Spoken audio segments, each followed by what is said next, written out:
Welcome to our tutorial on setting up the tablet with the PrimeNet kiosk app that will effectively turn the tablet into a time clock for you. So you'll need to go to the Play Store or the App Store of your tablet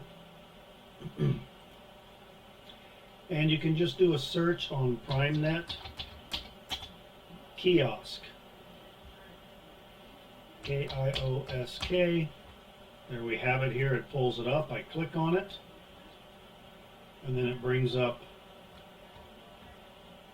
a lot of different ones, but we want the PrimeNet kiosk app here. So we click on this and we just click install. You're not going to see internal tester on here, obviously,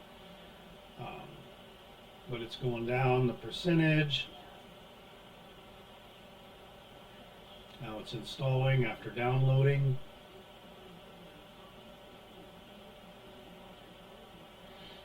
And it's installed. So we can open from here or exit the App Store and go to our screen and tap on it to open it. I'm just going to open it here.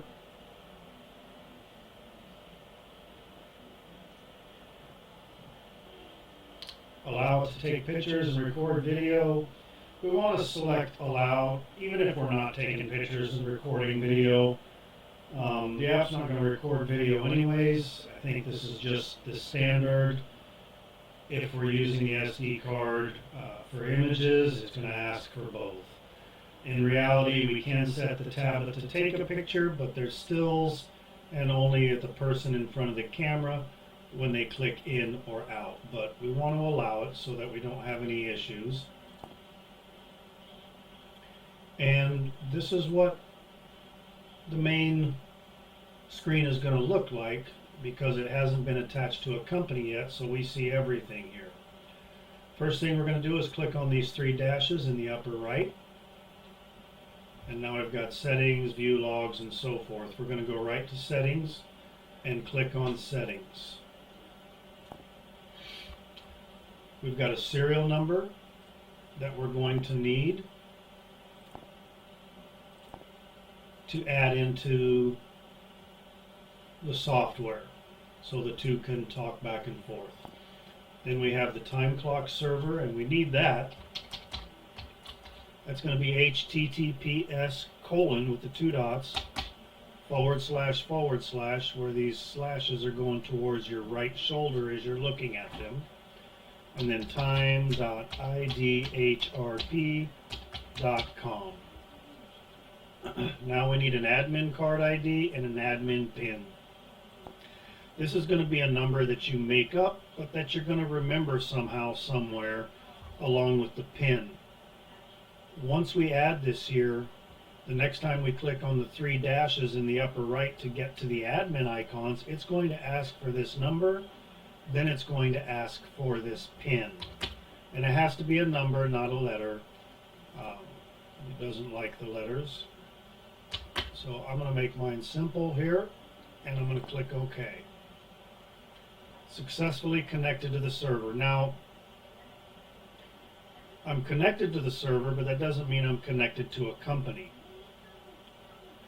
So within the company, we have to go and set that up. And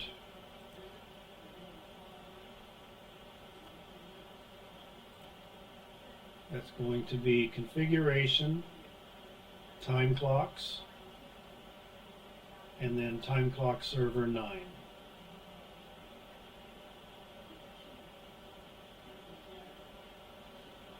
We've got to add a server in to this company.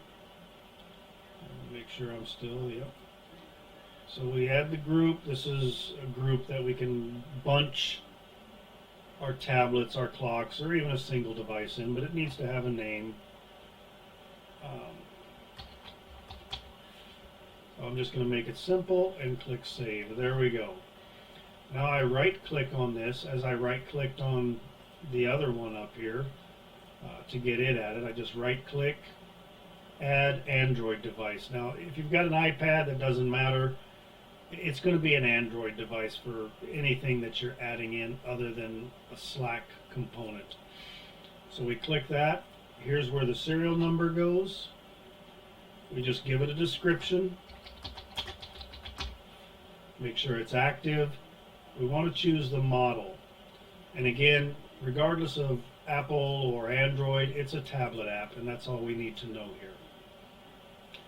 Authentication mode. For a tablet, you've really got two choices: a card ID or a card ID and a PIN. Most people are just going to use the card ID, but it's your call on what you use for the employees. Next is the time zone. We need to come in and set this up. And then we need to determine what we want the employees to be able to do or see at the clock. Obviously, we want them to clock in and out. We may want them to clock in and out for lunches. You may or may not want a photo. Our attestation questions would be when they clock out for the day, pop up and say, did you receive all of your meal breaks uninterrupted, etc.? Did you have any unreported injuries? Whatever questions that need to be asked when the employee clocks out before they go home, pertaining to the day they worked, we could utilize with questions. View the timesheet, view schedules, view PTOs, enforce level hierarchy. This is just if you've got 2,000 jobs, but we've created a level hierarchy plan to where people on this tablet can only see 4 jobs. We can utilize this. Enforce schedule. If they're on a schedule, we can click that and say, okay, they can clock in 3 minutes early, they can clock out up to 3 minutes late, but that's it. Anywhere outside of that, they're going to have to get with their supervisor. Of course, require tip, a quantity. The duplicate punch tolerance, I always put to 1. Minimum lunch is up to you. Some states require a full 30 minutes. If we do have 30 minutes, then the employee will not be able to clock back in from lunch until they have been out for a full 30 minutes. If I clock out at 12 p.m. and 50 seconds, and I come back at 12:30 and 10 seconds to try to clock back in, it's not going to let me. In reality, that's only 29 minutes and 20 seconds, whatever the case may be there. So I have to wait until 12:30 and 50 seconds. And then after that, the system would let me clock back from lunch. It will tell me at the bottom of the clock that minimum time not met, try again later. So it's important to train the employees, if you're going to require a minimum amount of lunch, what to look for as they're coming back from lunch to make sure they understand if they need to wait and try again or whether it's captured them and they're good to return to work. We leave the communication threshold on 30. We don't need any of this with a tablet, so I just click the down arrow and select zeros. I go in and click save, and I'm already using that tablet somewhere else, so I'm just going to make a change. I click save. And now that we've got the basics in, we're going to go to schedule. We're going to click the plus, and 2 event types we basically need if there's no job costing going on. And that's a setup and a synchronized template. The setup, I just need active and immediate. We leave this alone. I want it to occur right now. I set that to 1, or I can set this to 0. It just needs a digit in here in order to save it. I then click the plus again. Now I want to synchronize templates. What this is going to do is download the employee names and their badge numbers so that when they come to clock in, if somebody enters a number that's not in the clock, they're not going to be able to clock in. I'm going to select active, immediate, and for this I'm going to do recurring. Now recurring depends on how often maybe you're hiring people. For some people, once a day is fine. 1440, that's how many minutes there are in a day. And maybe I want this to happen at, I don't know, Maybe we'll do this at 11:17 a.m. every day. That's kind of a time where nobody's going to be clocking in, but it's going to come in, it's going to clear out everybody in the clock and send over only the people that are active.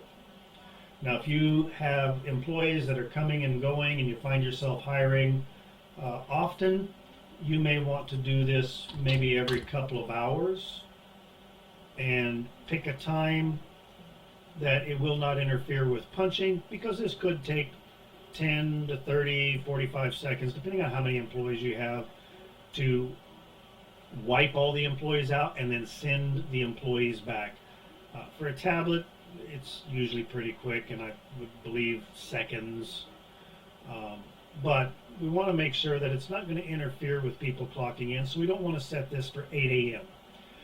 I've got it at 11:17 and 120 minutes, which is 2 hours. So that means every 2 hours starting at 11:17 a.m. So the next time would be 1:17, 3:17, 5:17, and so forth for 24-hour cycle, all day, every day. It's going to resynchronize with the employees in the software. Every 2 hours is about as far as as close as I would get. That way, if you're adding a new employee to the software, the basic rule of thumb is within 2 hours they will be able to clock in or out. You can send them to work and let them go. And within 2 hours they would be able to clock in or out. Now, if it's right now 12:17, I know that within 1 hour he's going to be able to clock in and out, because the next update is going to be 2 hours after 11:17. So something to keep in mind, but you don't have to remember that. Just remember, by the time you add the employee to the software with their card ID, they'll be able to punch within 2 hours. I'm going to go ahead and click save. Now, I've got this set up, but it's not written in stone yet. It will not go to the clock until I say save or click this save button. So I click it and it's successful. All good. I can look at the activity and all I see is that I've saved it. I can refresh over here until I see it tell me that the sync is successful and it's been sent, X amount of templates downloaded. Then I know I'm good. If I need to, if I just hired 10 people this morning and I want to put them into the clock straight away, I can always come here to configuration, time clock server 9, click on the tablet I want them to use, click schedule, come over here and click the edit button. I would click on immediate. This would normally not be checked. I would click immediate, leave everything the way it is, and click save. I would then click save again and then click OK. And depending on your network speed and what mood it's in determines when that will update, but normally it will happen within a minute, usually much sooner than that. But that's how to go in and manually do this. Once you've got this set in here, your clock is good to go, and they'll be able to begin punching by clicking start, end, lunch leave, lunch return, whatever options you have for them. It's going to ask for their number once they click one of the buttons, and they would enter that in, press the check mark at the bottom right. They would be clocked in, out, lunch, whatever it is that they're doing. But that's how you install the tablet app to your tablet and then make it work with the software. Thank you for watching.